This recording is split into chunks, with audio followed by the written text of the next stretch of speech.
मित्रांनो नमस्कार, मी योगेश भोईर आणि आज आपण म्हणजेच महत्त्वा ठिकाणी आले आहेत शिरगावला ग्लोबल कोकण महोत्सवला। आणि पालघर तालुक्यामध्ये नाही तर पूर्ण महाराष्ट्रामध्ये याची चर्चा चालू आहे। तर आपण आले आहेत आणि माझ्यासोबत भूषण काय बोलतो? प्रचंड गर्दी आहे, लोकांचा नक्कीच खूप चांगला प्रतिसाद आहे आणि बाजूलाच अगदी शिरगावचा किल्ला पण आहे, बघण्यासारखं आहे। आणि महत्त्वाची गोष्ट म्हणजे सरकारकडून त्याची डागडुगी पण केलेली आहे, तर आता खूप छान प्रकारे केलेलं आहे। तर तुम्ही नक्कीच या, तुम्हाला गडी बघता येईल आणि इथे इतर गोष्टींचा आस्वादही घेता येईल। खूप सारे स्टॉल आहेत, वेगवेगळ्या प्रकारचे वेगवेगळ्या वस्तू मिळतील, खाद्यपदार्थ आणि बऱ्याचशा गोष्टी आहेत। रयतेचा राजा महानाट्यसुद्धा आहे आता संध्याकाळी आणि आता व्याख्यानसुद्धा चालू आहे। तर नक्कीच या, आज मला वाटतं शेवटचा दिवस आज शेवटचा दिवस आहे आणि रविवार असल्या कारणामुळे जास्त गर्दी होणार आहे। आम्हाला इतके दिवस आम्हाला यायला नाही भेटलं, पण आज आम्ही आवर्जून आले आहेत। 18 ते 22 तारखेपर्यंत हा महोत्सव होता। तर रोज आले असते तरी तुम्ही कंटाळले नसते, पण आम्ही आज शेवटच्या दिवस कारण लग्न होती, काही कार्यक्रम होते, त्यामुळे येऊ नाही शकले। तर थेट आता आम्ही मध्ये जात आहेत आणि कोणते कोणते स्टॉल लागले आहेत आणि काय काय आहे याच्यामध्ये ते आम्ही तुम्हाला दाखवूच। ग्लोबल महोत्सवमध्ये काय काय आहे ते आम्ही तुम्हाला नक्कीच दाखवू। तर व्हिडिओ पूर्ण पहा। आणि शस्त्र प्रदर्शन पण आहे, तर शस्त्र पण बघा। ऐतिहासिक मला वाटतं श्री दत्त राऊत सरांचं शस्त्र प्रदर्शन आहे, तर त्यांच्याकडून तुम्हाला उत्तम माहितीसुद्धा भेटेल। तर नक्कीच आता थोड्या वेळानं आम्ही तुम्हाला पुढील माहिती देऊच आणि नक्कीच तुम्ही बघा। धन्यवाद।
या गव्हाची बिस्किट आहे, बेळगावचा कुंदा आहे, मुगडा आहे, चकली, नाचणी चकली, गव्हाची बिस्किट आहे, पापड गॅस 100ला पॅकेट।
वाटलं तुम्हाला? अगदी मस्त माहिती पण मिळाली आणि तुमच्या माध्यमातून आम्हाला हे बघता पण येतील नंतर व्हिडिओ. बाकी काय ना आता आपण हो गर्दी तर भरपूर आहे, बघायला पण खूप मिळत आहे.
हा?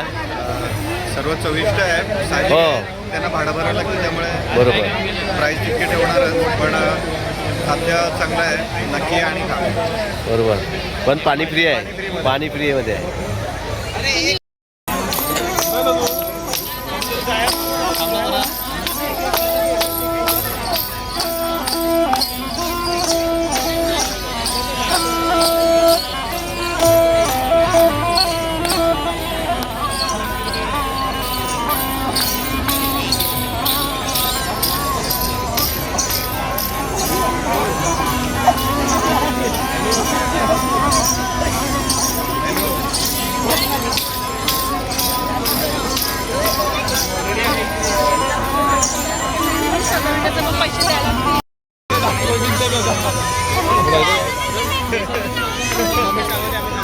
दादा